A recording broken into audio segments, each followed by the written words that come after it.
Hi, everybody. Welcome back to Lattes and Legacies. This is episode 15. Minor Ramos here. As you know, we keep documenting the journey, the story of how our family is overcoming the loss of our 25-year-old daughter, Kayla. And today we have some special guests because today you get to meet Kayla's extended family. So you'll get to see Ruth is Kayla's aunt, and you have Kayla's grandparents, Goyita Ramos and Haroldo Ramos. So say hi to them, everybody. Hi. Get to know them. Hi. Hey, Eddie, Uncle Eddie was on here last week. You know him already. So this is kind of the structure of how the family got together. And I mean, I'm saying there were multiple people on a weekly basis. As we went through the journey, the 4 months, we would pray together on a nightly basis, and we've kept that trajectory. We changed it over to a weekly basis. Let's not forget, though, we're gonna do the coffee of the day before we get too far into the video. So for the coffee of the day, we have CFS Coffee in Oak Brook, Illinois. This was Titi Ruti's choice. Kayla's aunt, Ruthie, chose that. She loves this place. She mentioned that this is a local coffee house.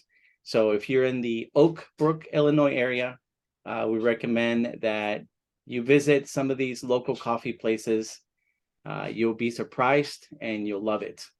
So now we're going to turn into the journey, and as you know, we continue to document it from our Facebook page. Everything is historically there. This is basically a commentary of what was going on. So this is the update for 10/19. We were telling everybody that up until that point, Kayla was being kept stable. The condition was, still very delicate, but we kept on trusting for a full recovery. So that was what was going on in the journey.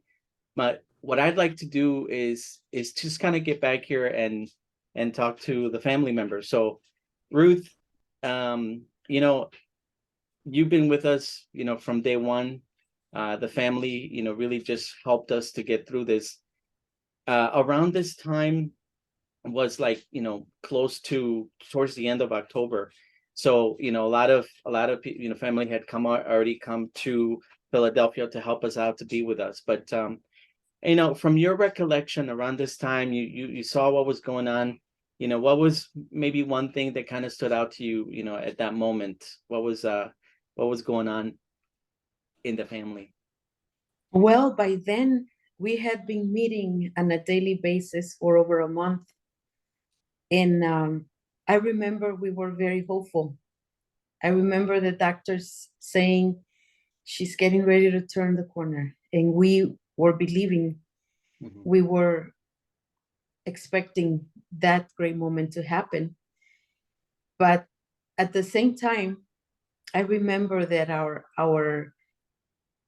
prayer routine, the intensity that went on with prayer, every time we had a chance to ask someone to reach out and ask people, help us pray for Kayla, people were so just amazed to hear her story and how she was battling, but being very strong, staying very strong.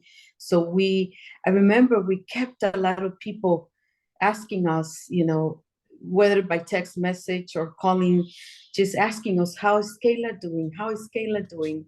So there were just a lot of people that were united with us, asking us and praying with us. So that's one of the things that I really believe, that God moved the hearts of so many people during that time.